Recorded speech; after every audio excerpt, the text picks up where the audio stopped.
আসসালামু আলাইকুম। তোমরা ইতিমধ্যে জানো যে গুচ্ছ থেকে কিন্তু আমাদের জগন্নাথ বিশ্ববিদ্যালয় আলাদা হয়ে গেছে। তারা নিজেদের মতো করে তারা কিন্তু পরীক্ষা নিচ্ছে। তো এখানকার সার্কুলারটা কিরকম কিরকম পরিবর্তন তারা নিয়ে আসছে এটা নিয়ে মেইনলি আমরা কথা বলবো। তো চলো আমরা একটু দেখি। তো প্রথমত এখানে যে ব্যাপারটা বলা হয়েছে গত বছর অনুযায়ী আশা রাখি সামনে বারও তারা এইরকমই ফলো করবে। প্রথম 40,000 চূড়ান্তভাবে বিবেচিত হবে। আবেদনের তারিখটা এটা ছিল, এটা আমাদের জানা লাগতেছে না। মেইন টপিকসটা হলো এটা ভাই, দুঃখজনকভাবে সত্য এখানে কিন্তু সেকেন্ড টাইম নাই।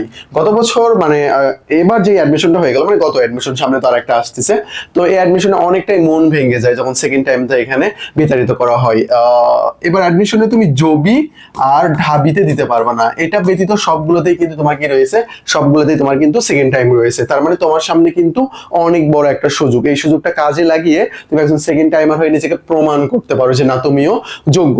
আচ্ছা, পরীক্ষার সময় কত? পরীক্ষার সময় হইলো এখানে 60 মিনিটস। এখানে কিন্তু এমসিকিউ আছে, রিটেনও আছে। এমসিকিউ এবং রিটেন দুইটাই কিন্তু রয়েছে। ঢাবিতেও কিন্তু এমসিকিউ রয়েছে, রিটেনও রয়েছে। জগন্নাথ প্রায় একটু তাদের মতোই ফলো করতেছে। এমসিকিউ এখানে 24, রিটেন হইলো 40। টোটাল মার্কস কত? টোটাল মার্কস হইলো 72 মার্কস। তাহলে বাকি যে 28 মার্কস এটা কই থেকে আসবে জানো? এটা আসবে তোমার এসএসসি এবং এইচএসসি থেকে। এসএসসি এবং এইচএসসি থেকে এই মার্কগুলো আসবে, 28 মার্কস এখান থেকে চলে আসবে। তাহলে টোটাল কত? 24, 72, 20, টোটাল হলো এখানে আমাদের 100 মার্কস। 100 মার্কস কই থেকে আসলো ভাই? 100 মার্কস আমাদের চলে আসলো কোথা থেকে? টোটাল যোগ করে আমাদের এই বিষয়গুলো চলে আসছে। এখানে কত আমাদের? 24, এখানে আমাদের 48, আর এখানে আমাদের 28, এখানে 48 হবে।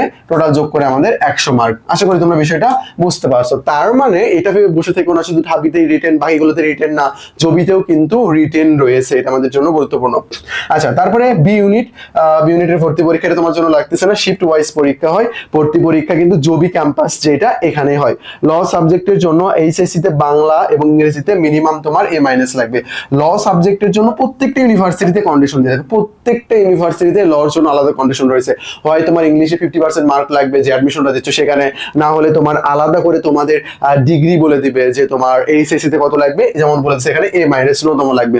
অনেকেই কিন্তু ইংরেজিতে আরো কম পায়, বি পায়, তারা কিন্তু ল পাবে না। ভালো পজিশন, সামনে পজিশন থাকলেও তারা কিন্তু ল পাবে না। তো বি ইউনিটের সিট রয়েছে কত? 780, ডিতে রয়েছে 590টি সিট, আলাদা আলাদা করে ভাগ করা আছে এখানে। আচ্ছা, আশা করি বিষয়টা বুঝতে পারছো। এই কটা টপিকস আমাদের ছিল আজকের আলোচনায়।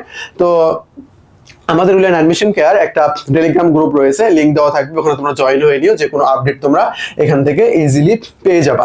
আচ্ছা, তারপরে আমাদের যেটা আমাদের কোর্সগুলো, কোর্সের কথা যদি আমি বলি, আমাদের এক পেমেন্টেই 2 ব্যাচ, এক পেমেন্টেই 2 ব্যাচ। এই কোর্সটা সম্পর্কে তোমরা একটু জেনে রাখো। আমাদের ফাউন্ডেশন কোর্স, আমাদের ফাউন্ডেশন কোর্স যেটা, আমাদের ফাউন্ডেশন কোর্সে তুমি যদি ভর্তি হয়ে যাও, এখন যেটা চলমান আছে, এই চলমানটাতে ভর্তি হয়ে গেলে নেক্সট যে ফাউন্ডেশন কোর্সটা আসবে এখানে তুমি ফ্রি অ্যাক্সেস পাবা। ডিটেলস আমাদের ডেসক্রিপশন বক্সে দেওয়া আছে, এখানে সবগুলো পাবা। Archive class, lecture, suggestion, model test, class record, তারপরে আগের ব্যাচের ফাউন্ডেশন কোর্সের ফ্রি অ্যাক্সেস সবগুলোই কিন্তু এখানে তোমরা পেয়ে যাবা। ফার্স্ট টাইমের ফাউন্ডেশন রয়েছে, সেকেন্ড টাইম আরও ফাউন্ডেশন রয়েছে।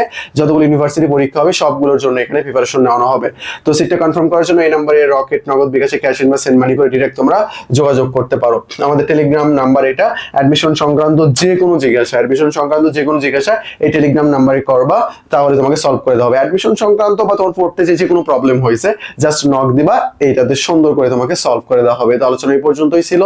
জগন্নাথ কিন্তু আলাদা, রিটেন আছে, এমসিকিউ আছে, জিপি এর উপর মার্ক রয়েছে। আশা করি বিষয়টা বুঝতে পারছো। আসসালামু আলাইকুম।